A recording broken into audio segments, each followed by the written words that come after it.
So, good morning, sir. Today we are presenting our fluid dynamics assignment. And today we have chosen two topics, axial and mixed flow pumps and computational fluid dynamics. So, based on these two particular assignments, we have divided ourselves into two teams. The first team has these following names, and the other team has these names. So, coming to the next slide, this is the overview of the things that we're going to discuss in this particular assignment. So first we are going to basically discuss what are pumps, and then we'll come to our main topic, that is what are axial and mixed flow pumps, and then we'll see their application, and then we'll come to our next topic of assignment, that is CFD, that is computational fluid dynamics, and then we'll see simulation of CFD. So, what are pumps? So, a pump is a device that transfers energy to a transportation of liquid from one location to another. A typical example is the pumping of water from a well or a sump to an overhead reservoir. So, basically, what a pump does is it converts uh, mechanical energy into hydraulic energy, and we have various uses for this particular hydraulic energy. So basically, now we're going to discuss what are centrifugal pumps. So centrifugal pumps are dynamic machines that impart energy to the liquid. In these pumps, the energy of prime mover causes its impeller to rotate inside the casing. The casing itself is filled with liquid and has a connection to the source through a pipe called suction pipe. Liquid enters the casing axially at its center, and that center is called eye. So these are the various classification of pumps. So we have we have two types of pumps, that is centrifugal pump and positive displacement pump, and these are like just a miscellaneous category of pumps. So in this particular assignment we are going to discuss about mixed flow pumps and axial flow pumps in the upcoming slides. So what is the need of axial and mixed flow pumps? So firstly, it's centrifugal pumps. Since centrifugal pumps are capable of high head liquid transport, but the flow rate is very low, and it cannot be used to deliver high volume flow rate, due to which it is not useful at some points. So the value of axial flow pumps decreases in operational head. The flow rate is significantly increased, serving the purpose to be achieved.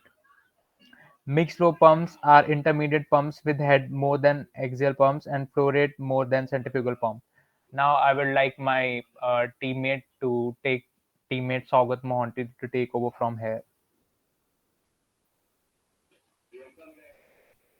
Thank you very much, Vaibhav. That was a great introduction to the slides. So now we would be looking forward to the working of the axial flow pumps. So basically, the axial flow pumps are those type of pumps in which the entrance of the fluid and the discharge of the fluid, that is the suction of the fluid and the discharge of the fluid, both happens axially. So as we can see in this diagram that is on the left side of our slide, we can see initially there are some stationary inlet guide vanes. So the function of these guide vanes is to provide a shockless entry to the fluid that is entering into the uh, pump. Now, next in this we have a hub. That hub is basically the middle part of the pump, on which the impeller blades are mounted, and above which on which we have some mountings, and there is a very thin gap between the casing and the rotors, so that is a clearance which has to be minimized, that is possible. So after that, we can see there are some stationary outlet valves, outlet guide vanes as well. So this is something which has not been seen earlier. So the reason why we have imparted this particular thing into this pump is to provide an axial outflow of this, and the main function of this guide vanes is to provide to minimize the whirling component of the fluid that is exiting out of. So here we can see in the alongside diagram where where we can see the velocity triangles. So in this velocity triangles, the VF1 component and the VF2 components, they have to be equal in case of axial flow pumps, and the VW2, that is the world component at exit, has to be minimized. So there are some of the features that I would like to mention here about the axial flow pumps. So generally, when we are going to design the axial flow pumps, so there are certain design limits that has been set by some by scientists. So the number of impeller blades generally vary from 2 to 8 in axial flow pumps, and the ratio of the hub diameter to the rotor diameter is ranging from 0.3 to 0.6. Now the question arises, what is the difference between the axial flow pumps and the centrifugal pumps that we have already seen?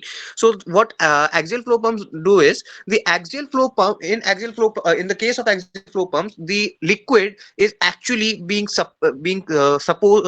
is being subjected to the force that is being exerted due to the rotation of the impeller blades. So technically, it is just because of the propeller action that is the fluid is getting discharged. Now, in case of centrifugal pumps, we have seen that the centrifugal force developed due to the rotation of the impeller blades is actually causing the fluid to disperse. But in axial flow pumps, it is not the case. It is something different. So this is the basically the difference between axial flow pumps and the um, this radial flow pumps. Moving to the next slide, we can see here in the this is basically a functioning of mixed flow pumps. Mixed flow pumps are those type of pumps which we can consider to be in between the axial flow pumps and the radial flow pumps, because it has the categories of both. Its counterpart in turbines is can be considered as the Francis turbine. So many a times it is also called the Francis propeller of Francis pump. Now there is the construction of the mixed flow pumps, and in this case we see both of the actions of the movement of the impeller blades. The impeller blades in this case subjects the water to a centrifugal force due to the rotation of the impeller blades, as well as it also subjects the fluid to a lift force, which is due to the direct contact of the fluid with the blades. Now I would like to mention some of the key concepts that I have missed earlier. So the specific speed of the axial flow pumps are generally 180 to 300, which is very high as compared to the radial flow pumps, which is not more than 10 to 100 in case of radial flow pumps or the normal centrifugal pumps. Now moving to the next slide, we have some of the application of the axial and mixed flow pumps. So generally, axial and mixed flow pumps have a variety of uses in industries. Generally, if I say lift irrigation, land drainage, flood water irrigation, flood water management, heat water system, there are various applications. But generally, if I get the most important three, the first one would be the sailing ballast of the sailboats, pumping water from the reservoirs in power plants, and sewage handling system. Here it is the maximum use, where axial flow pumps is actually used for the low head water transport, but the flow rate is very high as compared to the radial flow pumps. Whereas the in case of centrifugal pumps, we can see that the head operational is very high, but unfortunately the flow rate that what we get is very less. So that is why the axial flow pumps actually came into the picture, and mixed flow pumps are a hybrid of both of these, where we need to have higher head with a significant amount of flow rate. We use the mixed flow rate. So generally the mixed flow rate, they operate between a head of 3 meter to 30 meter, and the specific speed is ranging from 80 to 100. So with this, I would like to hand over this project to my other fellow teammates, which would be on the computational fluid dynamics, and there we would be seeing a CFD of a pump as well. Thank you very much. Good morning, sir. Sir, here we will be discussing what is CFD, what its uses, and what its applications are. So, basically, computational fluid dynamics is a branch of fluid mechanics that uses numerical analysis and data structures to analyze and solve problems that involve fluid flows. Computers are used to perform the calculations required to simulate the free stream flow of the liquid and the interaction of the fluid, liquids, or gases with surfaces defined by boundary conditions. With high speed computers, better solutions can be achieved and are often required to solve the largest and most complex problems. Coming to the history and background, the fundamental basis of almost all CFD problems is the Navier-Stokes equation, which defines many single phase gas or liquid, but not both, fluid flows. These equations can be simplified by removing terms describing viscous actions to yield the Euler's equation. Further simplification by removing terms describing vorticity yields the full potential equation. Historical methods were developed to solve the linearized potential equations. Two-dimensional methods using conformal transformations of the flow about a cylinder to the flow about an airfoil were developed in the 1930s. One of the earliest type of calculations resembling modern CFD are those by Lewis Fry Richardson in the sense that these calculations used finite differences and divided the physical space in cells. The methodology which is used is that we should know what are the physical bounds of the problems. Volume should be defined by the bounds which are divided into shells, cells or meshes. Physical modeling should be defined. The equations of motions, radiations, enthalipies, and the species of conservation which we are going to use should be defined as well. The boundary conditions are the most important and they should be defined so that we can know which volume to consider, which physical bounds are there. The simulation should be started, the data should have been analyzed, and the visualizations performed. Now, I would like to hand over this presentation to my fellow teammate. So now we'll discuss about the need for CFD. So first we'll discuss about the significance of CFD. So some equations in our modern world developed cannot be solved using our mathematical knowledge, or the exact solution cannot be found. So hence it helps in reducing the complexity of the solution, and it is a easy and a cheap alternative, as although we can perform experiment, but the problem with the large scale experiment is that they can be very costly, and it also increases the accuracy, and it also reduces the time and the money. So we'll understand the need of the CFD by considering an example, by considering an incompressible and viscous flow. So here are the four equations given, where the first equation del u by del x plus del v by del y plus del w by del z is equal to 0 represents the equation of continuity, which is the mass conservation equation, and the rest other three equations represents the Navier-Stokes equation, which are the momentum equation. So if we talk about the second equation, the left hand side represents the mass multiplied by the acceleration in x direction, and right hand side represents the net force in the x direction. And similarly, we can compute for the other two equations for the respective coordinates. So we have four variables in this scenario. We have four variables u, v, w, t, and four equations. So we can get a solution here. U, v, w are the velocities in x coordinate, y coordinate, and the z coordinate. So, but here the complexity arises since they all are coupled. So we cannot manipulate the equation to get a single equation for anyone, and hence all equations must be solved simultaneously. They are non-linear, as in the second equation we can observe that u is the function of x, del u by del x, and then the function of y, and then the function of z. And similarly, we can observe in the other two equation as well. So these equations are also the second order partial derivative.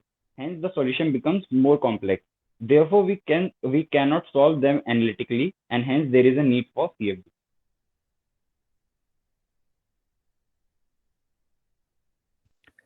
So now I would like to proceed with the strategy of the CFD. So the strategy which we generally follow in the CFD is to replace our continuous problem domain into the segregated parts of the, we called it as mesh or a grid. So here in the diagram we can see that there is a continuous domain and the boundary conditions are x equal to 0 to x equal to 1. So here is a pressure equation P is equals to Px ranging from x equal to 0 to 1. So we can find out the pressure at any location of x, whether it is fractional number or irrational number, irrespective of that. But In CFD, we have to define the discrete domain. We have to divide it into the n segments, and essentially there are n natural numbers. So we can only find out the pressure at n locations ranging from 1 to n. So this is a type of technique which we generally follow in the CFD. So coming to the next slide. So earlier we see that there is a 1D domain which we are divided into the n segments. So here is an example of 2D domain is also, and here this is an aerofoil shown in the figure 2, and the lines are basically showing the velocity streamlines of the air which are hitting the aerofoil, and all the intersection points of this domain are to be considered in the discrete domain of the CFT. So the governing partial equations and the boundary conditions are defined in the terms of continuous variable PV and so on, but we can approximate these into the discrete domains in terms of the PI and VI and so on.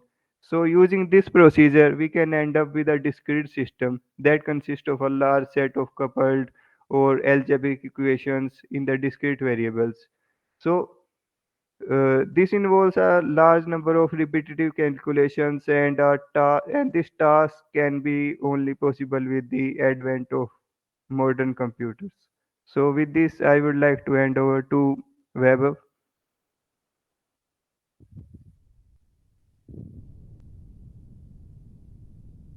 So now I will proceed with the steps of CFD. So this can be divided into three steps: pre-processing, solver, and post-processing. Next slide.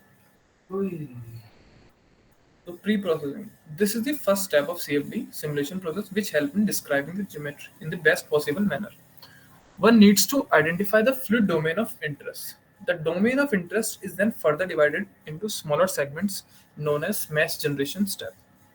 There are different popular pre-processing software available in the market, including GridGen, CFD Geom, etc. So now solver. Once the problem physics has been identified, fluid material properties, flow physics, and boundary conditions are set to solve using a computer. There are popular commercial software available for this, including ANSYS Fluent, ANSYS CFX, etc. So now post-processing. The next step after getting the result is to analyze the result with different methods like counter plots, vector plots, etc. The counter plots are is a tool for doing multivariate analysis and visualizing 3D plots in 2D space. And plots are plotting in XY plane with directions. So now my partner will proceed.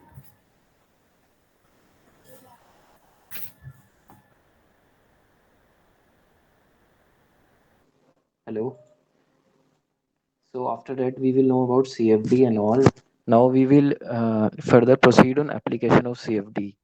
So there are a number of applications of CFD, but we will look around these five applications because these are basically more important and they used in various industries in uh, different field, like simulating in aerodynamics with CFD. In simulating aerodynamics with CFD, uh, it prefers the most well-known application of CFD as automobile engineers, aerospace engineers, and sports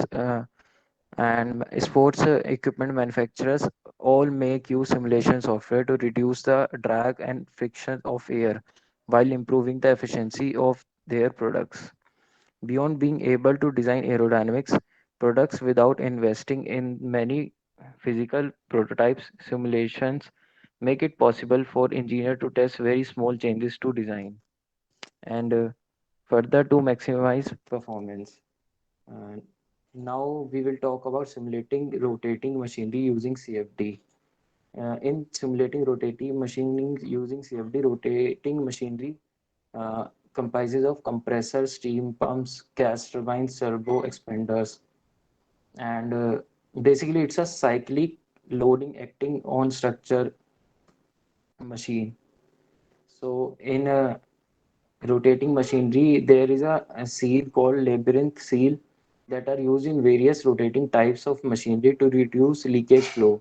The gas passes through the seal, often create a driving force that leads to unstoppable rotor vibration. What is essential here is to be able to determine the dynamic rotor force that create instability. Once again, rather than investing in constant prototype and physical stress testing, CFD simulation can be used to test a variety of design variables to find the most ideal construction of rotating machinery. Now we will talk about turbo machinery CFD simulation. In machinery CFD simulation, machinery is a mechanical engineering concept that describes machine that impart energy from rotor to a fluid, like a compressor or a turbine. Aircraft jets engine are common example of turbo machinery as they are gas turbines that produce thrust from exhaust gases.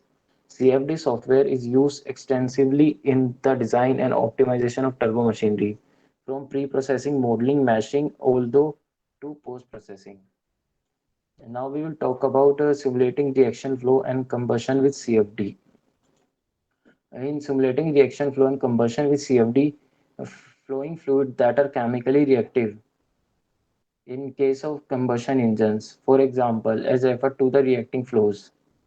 These types of flows represent a difficult physics problem for engineers and the industry persons to predicting the behavior of reacting fluids at a chemistry bench scale is one thing, but doing so at the solution level while taking turbulence into account is immensely difficult, and yet it's an important problem. Being able to understand an underlying chemistry and physics of reacting flows is pivotal in increasing energy efficiency, fuel flexibility, and reduce emission in the automotive, aerospace, and energy sectors. This is an area where CFD uh, simulation excels.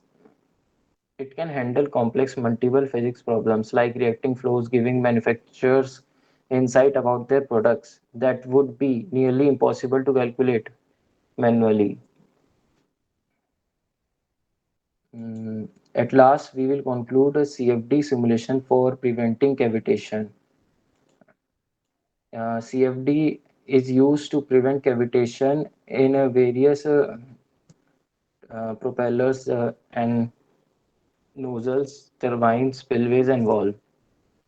Cavitation is a critical fluid dynamic problem that impart a wide swath of engineering domain. Uh, Cavitation simulation through CFD, however, it can help uh, industry person set tiny threshold that would be difficult to measure in a physical world. They can measure at a very granular level to compare alternative products and designs to improve flexibility, durability, and safety of their projects. Now I will like to hand over the next topic to my fellow.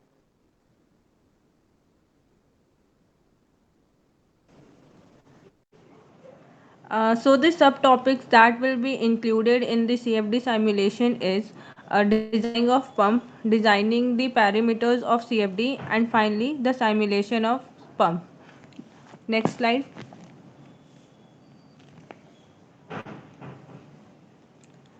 The first step before obtaining the CFD result is to design the centrifugal pump, and for that we have the design specification as shown in this slide. For design purpose, we are using the SolidWorks software, which comprises sketching of impeller, casing, inlet and outlet channels, and a rotating extrusion for flow simulation. Next.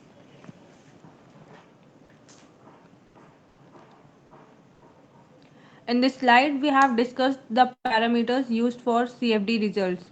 The inflow wizard inputs taken were analysis type as internal, type of fluid as water, type of flow as laminar and turbulent, wall conditions as adiabatic and 0 micrometer roughness, and initial conditions as shown in this slide. Then it was run to observe results which will be discussed in further slides by Shalini. Over to Shalini. Hello everyone, I'm Shalini Navaria, roll number 2K20 ME255, and I will continue with the CFD simulation results. So once the design of a of a centrifugal pump was done, we have generated the mesh, and it was the regular mesh. Once the regular mesh was generated, the uniform geometry was taken into consideration for the CFD simulation results. So let's discuss the results obtained in CFD simulation for the designed centrifugal pump. Here, to observe the fluid flow inside the pump, velocity and pressure contours are taken into consideration. So as shown in the figure, it represents the velocity surface flow trajectory inside the pump. These colors basically represents the value of velocity. Here the blue color represents the low velocity, the red one is for high velocity, while the green one is for the intermediary value of velocity. Here the simulation results that is taken is not the transient one, but the MRF technique is used, in which the boundary condition is taken as stationary, because as the simulation will be taken in different strategies, boundary condition will vary, and thus the complexity will increase. Thus the MRF technique is used to minimize the complexity. Next slide, please. And now for the pressure surface flow trajectory, outlet pressure is taken as the outer or the upper portion of the pump. Let's call it as P1, which is at the upper section. Now the inlet pressure is given at the eye of the impeller. Let's take it as P2. So the software will be able to calculate the mass flow rate with the given values of the difference between the P1 and the P2 pressure using the computational code. So when this process is done for different delta P's, that is for different pressure, we will get the performance curve. And once the performance curve for the design pump is calculated, we have minimized the lot of working of equipment that needs to be done in the real life. And here comes the significance of the CFD, that for the performance calculation of the designed pump, we don't need lots of equipment to carry out its performance. Thank you very much, and this is the end of the presentation.